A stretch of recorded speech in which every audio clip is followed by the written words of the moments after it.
Hi, everyone. My name is Lee Honish. I am the former head loss mitigator for IndyMac Bank's HELOC division, over 30 plus years of working in default properties, and I am the owner and president of Home Advocates. Joining me today is I don't like to show favorites, but I got to be honest, one of my favorite advocates that I work with, Antonio Atoche.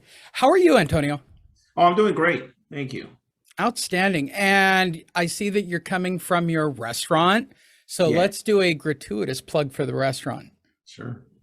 Well, Pollo Inca, we're in Gardena. It's a Peruvian restaurant. Been there for 30 years, 30 plus years. And we serve Peruvian food, rotisserie chicken, lomo saltado, all this great Peruvian food that people end up loving once they try it. And the hot sauce and the soup that you like, which is the aguaditos, the chicken soup. So it's perfect for today. It's a rainy day. People, I'm pretty sure, taking advantage of getting an extra soup. I would say this to everybody because I'm a keto eater. This is exactly what you want. It's all the protein, still got a little bit of the fatty to it. It's all the food's delicious. I can't recommend it enough. One of my favorite places in the world. More importantly, you're in the middle of Southern California. So you are a real estate professional and I you am. are also an advocate who works with distressed property people. So let's cover first what is the what's other I mean, what is, Central Los you're centrally located in Los Angeles. Where are you in regards to working with people in real estate? What are your real target areas? Oh, the cities that I work in? Well, I mean, my office is in Gardena, a couple doors down from the restaurant there. So service, Gardena, Torrance, Lawndale, Hawthorne, Carson, Wilmington, anything around there, uh, Lomita, Harbor City, Compton, LA, Long Beach. So I'm pretty much centrally located. And my office is right there where all the freeways are. So I can go anywhere I want pretty much pretty fast. No doubt about it. What is the climate of homeowners at the moment for selling?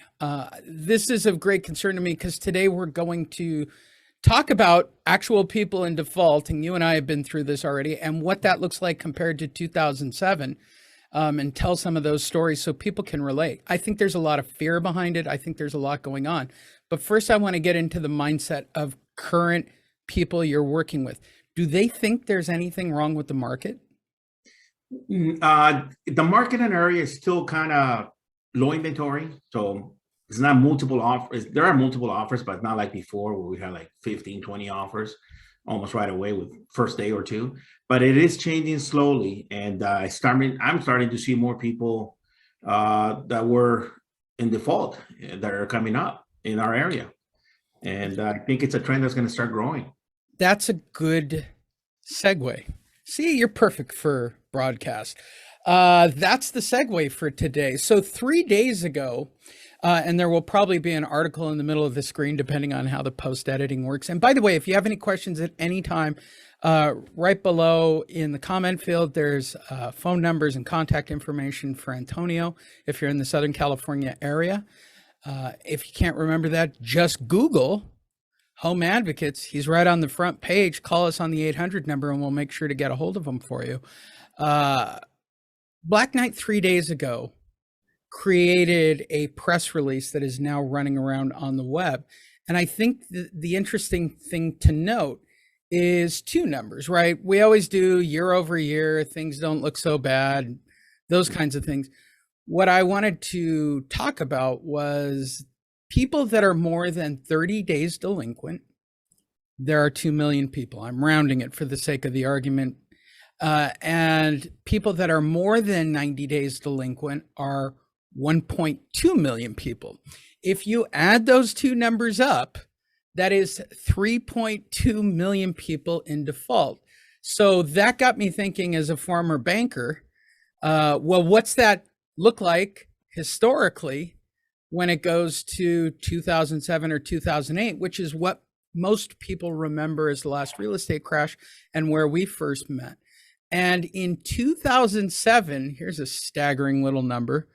In 2007, right in the heart of it starting to fall apart, there were only 2.2 million people in some form of default based on a Realty Track report that I pulled up.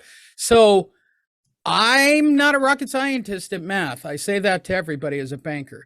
So 3.2 is more then 2.2 by a million. And that last market was considered catastrophic, right, for real estate. And I want to go one step further for everybody looking at numbers. At that point, they were looking at an approximate default rate of approximately 3 or 4% overall. If you total up everything, it gets closer to 9 or 10%. Going back to the Black Knight report, currently we're at about, what did they put us at? They are saying that we are 2.25% overall delinquency. So you're adjusting for the amount of inventory as well. So we're not that far off from those numbers of 2007. So let's rewind the clock and talk about the confusion between then and now and what people might have to discuss, Antonio. First and foremost, back in those days, back when we were first doing all this stuff, how was the homeowner? I know that you have many homeowners that you've worked with. So let's start there. What were homeowners like in the 2007 to 10 crash from your perspective? Oh, a lot of people started defaulting. Prices stopped jumping up almost. Because they were appreciating pretty much almost every month until 2007 to the end where it stopped. The loans were not easy to get. They got tough. So homeowners they were thinking they were going to refi to this teaser rate that they got real cheap in the beginning to make the payments. They weren't able to really make the real payment what it was. So, and the prices were so high that it's pretty much people start paying, and people were starting to lose their jobs too and weren't making the payment. So more, what can I say? All I remember is that we got a lot of defaults first, a lot of yeah. And then it turned into a bunch of REOs in 2009, 10, and 11, pretty much, where in some areas, as you know, went half price, like especially Inland Empire. Right. Here in our area, it did go down probably 30% or so, somewhere in that range. But some prices, it just went so much. Of course, other states like, Florida, Las Vegas, Arizona, unbelievable what happened. Everything came like half price or 60% off. Right. No equity then, and that created what I think most real estate agents and most homeowners were afraid of. They were afraid of the short sale market, right? Oh, yeah. For those of you who don't know, a short sale is when the value of the property is not enough to pay off the loans. And that became a real thing, and it was a difficulty for real estate agents to handle. It took specialized people like Antonio to be able to circumnavigate those situations. So from that perspective, was it harder to convince people to sell in those days when they didn't have equity? Was it harder to convey the value of eliminating the debt? In the beginning, a lot of people, they don't believe it's happening to them. So they don't react right away. But as time goes by, they start seeing that 1 month, another month, 3-4 months, when then they know that it's very hard to catch up after that. They just, with no equity, some people just walked away, and some of them learned that they can stay in the house for a long time using legal techniques. But at the end, the title transfers because, you got to pay the bank at some time. Either you catch up or the bank takes it back. But it was no equity for many people at that time in those years. Oh. Fair enough. Now let's jump ahead, right? We're in a new market. Nobody's got FICO scores going. Nobody really knows that they're in default. Everybody did a forbearance. And more importantly, on average in the United States, here's an interesting fun fact. There's $51,500 on average in equity in homes in the United States. It's a complete opposite of the previous situation when people started to sell. Mm-hmm. So again, people I see this in the media and I see this in methodology or discussing about the current market. Because there's equity, somehow they believe that people are going to be more apt to sell their homes and take out their equity. As you look at people today who've done forbearance agreements and that are behind on payments because of COVID, do they understand the equity, or is it still the same kind of internal struggle of I'm losing my home? Well, we have to show them that, hey, listen, if you don't have the money to pay for it, and you're gonna lose your equity, all of it, if you don't catch up. Number one, if you're able to catch up, cool. If you can't, and there's no way to catch up, just consider selling, because otherwise, like I said, the difference between now and 2007 is you have equity, and the advantage is there's not too many homes on the market. So, and there are buyers out there that want to buy and then ready and able to qualify and buy that property. But if we get a flood of them, you're just gonna compete with everybody else, and your equity will shrink down, because at some point everybody's gonna be the best price property to sell. And we'll Right. get to that, at some point. I think that's the confusion. You've been in real estate for how many years now? Well, since 87, 30 something years. No, you're as bad as Oh, me. Um, as crazy as me. So, yeah, you got me. I've only got you. No, you've got me by 1 year. Jeez, all right. it's a long time. So, I think people are confused by this, right? Like, I got to make an immediate decision before the bottom falls out. And that's not how real estate works historically. It takes a bit of time. Certainly, you want to be at the peak of the market, right? But you've seen this now. This would be based on our math, our third cycle through this kind of market, right? Real estate Yeah, always goes up, real estate always comes down. sure. The first one that I think we went through in the 80s wasn't really based on a crazy default rate. It was more based on, for those of you historians out there, we made loans and second and third loans to everyone on the planet, apparently. And it was a very weird time. The second one, which is the most notable, which is the '07, we basically gave out HELOCs and teaser rates and loans again. This one is based on COVID and a forbearance agreement that everybody signed. I don't think knowing that a forbearance agreement is actually defaulting on your loan again. So in a way, it's kind of like it's about loans and certainly people not being able to pay. Um, I I'm curious. I'm curious. Where do you think everything's going over the next 6 months, right? We're now in the quote unquote slower period of sales, which isn't true in California, but nationally that becomes the case. And that becomes something people talk about locally. Real estate is local to each market, even each city, right? You have to be a specialist for each city. Where do you see it all going? Well, I know I heard you talk before regarding forbearance, and there's quite a lot of people that did that. And right now, they're not, reporting those FICO scores. So, they're sitting pretty. But once they are not, I mean, a lot of these are going to add up at some point. Like I said, the bank wants their money and the forbearance is over. So if they don't catch up, these guys they're not going to be able to buy another property. They're not going to be able to refinance to save their house unless they get a hard money lender. They have equity, maybe they would, but they can't make the first payment on a regular interest rate. It's going to be really tough to make it on those hard money loans. So I would see there would be more properties to sell. More properties to sell. I know that the bank maybe get a little tougher to qualify for loans if this thing's happening, but so there might be good prices, good properties to buy, and sometime next year. Yeah. And here's what people don't get. We're now talking a supply and demand issue, and everybody's fearful of the crash. If properties become available, that's going to drive the property down. It's just a case of inventory increase. And I've said all along, actually, until many articles recently, I said, market correction, some markets crash, in general.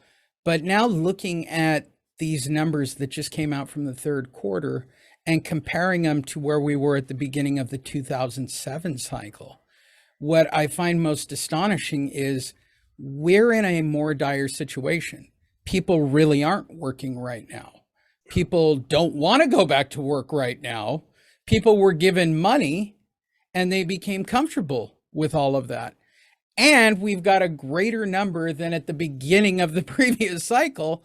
And it's all being blown off because, again, this year over year thing that the powers that be in real estate do. Well, year over year, we're down, we're up, year over year. Okay, I agree. Year over year during COVID, you're right. Foreclosure activity was 0.1 or some crazy number like that.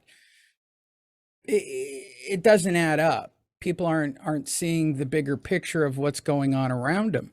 So again, it's about this equity that's sitting out there. On the houses you're listing and working with right now, is the equity that great right now in Southern California? Yes, the equities are great, man, right now. So everything seems like it went 100,000 almost every year for the last 2 years. Sure. It's pretty much all the areas around. Some areas a little more, but people have a lot of equity right now. So I think some should take advantage if it's the right thing to do for them, you know. What are the hottest markets right now around you? Well, listen, I have here in Torrance, there's nothing available. I mean, everything just went into escrow for 3 bedroom, 2 baths. I mean, for example, last week there were like 12, and I logged in because I searching home for a buyer, and there was nothing. You know, I mean, they go pretty fast. They come in and go, and we're even in the higher ranges. I have another family looking in like Rancho PV, but the east side, like 1.1, 1.2. I mean, they're getting a decent amount of showings. But will it last long? Like you said, the equity is still good, but and some people are not working, and some people won't get back to work because they're not going to be able to get the job back because some jobs got eliminated. But everything's going up in prices. So let's say there's more inventory. At some point, there's not going to be enough buyers anyways to buy them because some of them won't have good credit or they don't have the income to qualify. I just have a curious question because I was thinking about it right now as a Charger fan.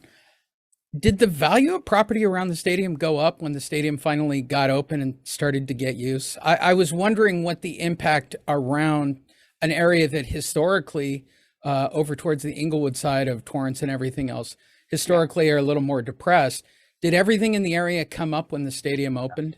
Definitely did, and it's very good because it's so many businesses are going to be built around, which they already are anyways. But properties are up. Hey, but just like when it happened in Carson they had a Home Depot Center where the Galaxy place. Right. Those homes in that area also went up.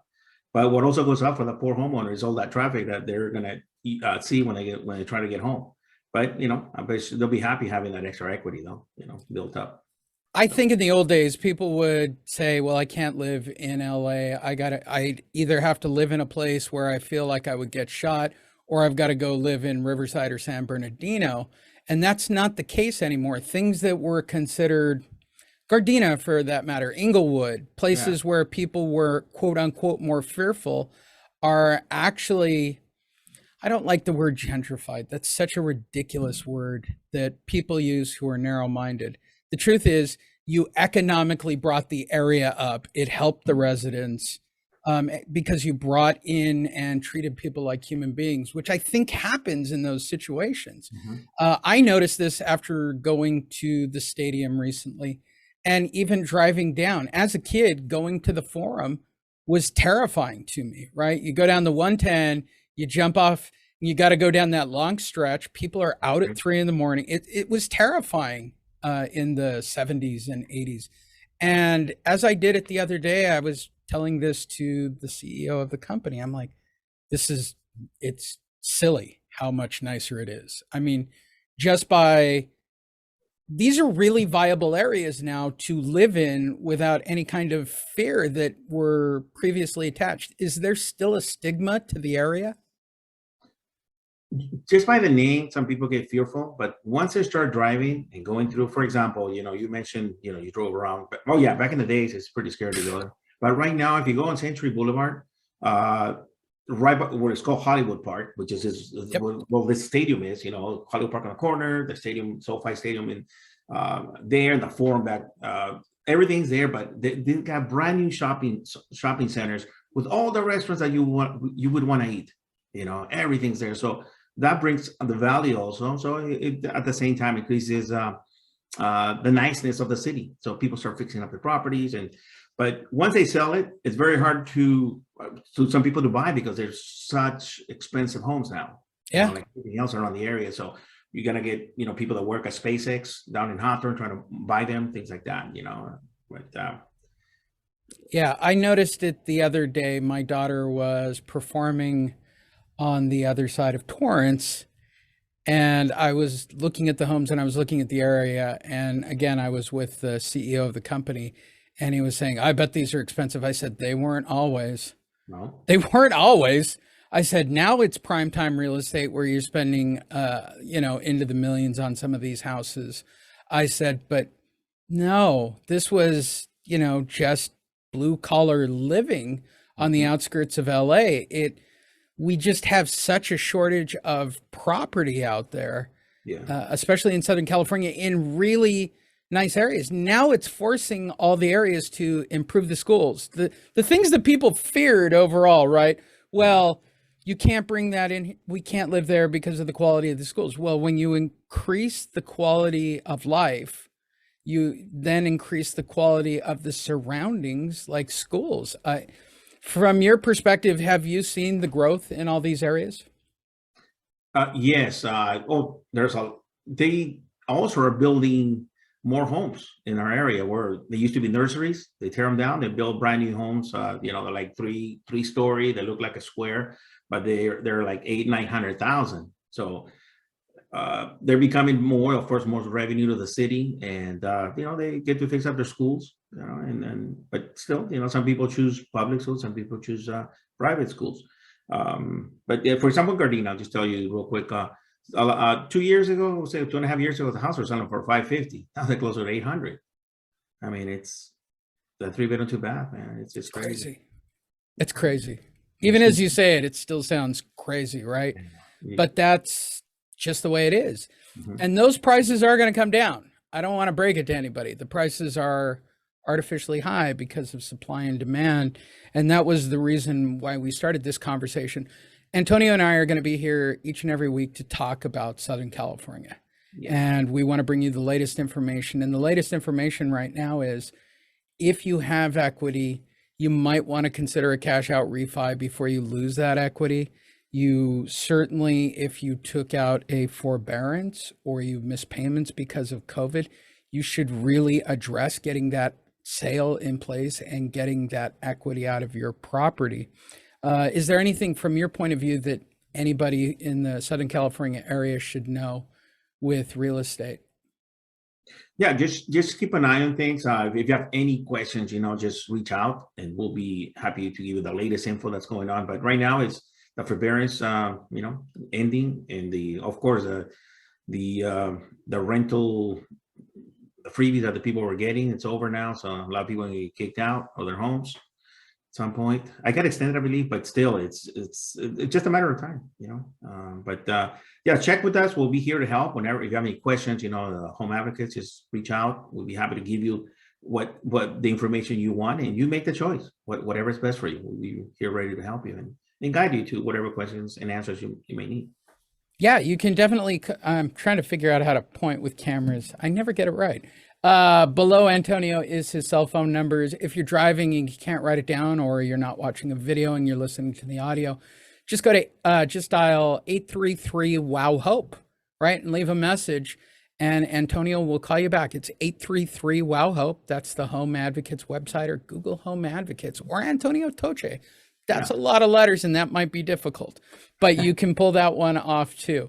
Whatever the case, we can get you in contact with him and make sure that you get help. And for the next year, we're going to talk about this, and we're going to talk about, hopefully, I don't want to track this all the way into the ground and that it won't be as awful as I personally think it's going to be.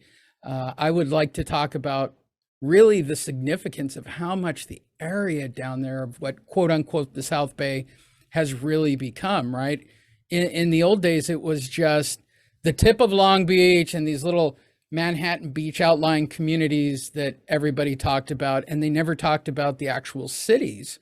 And to me, the most amazing part of recently going up there was the cities have really flourished. They're amazing places to be with lots of diversity and great food, like El Pollo Inca. Yeah, that was a great comeback plug for anybody listening.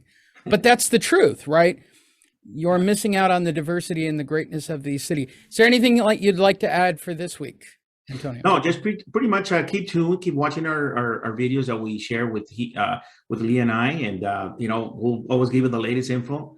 And at some point, somebody that you might know, somebody that they need to hear it, please let them know about it.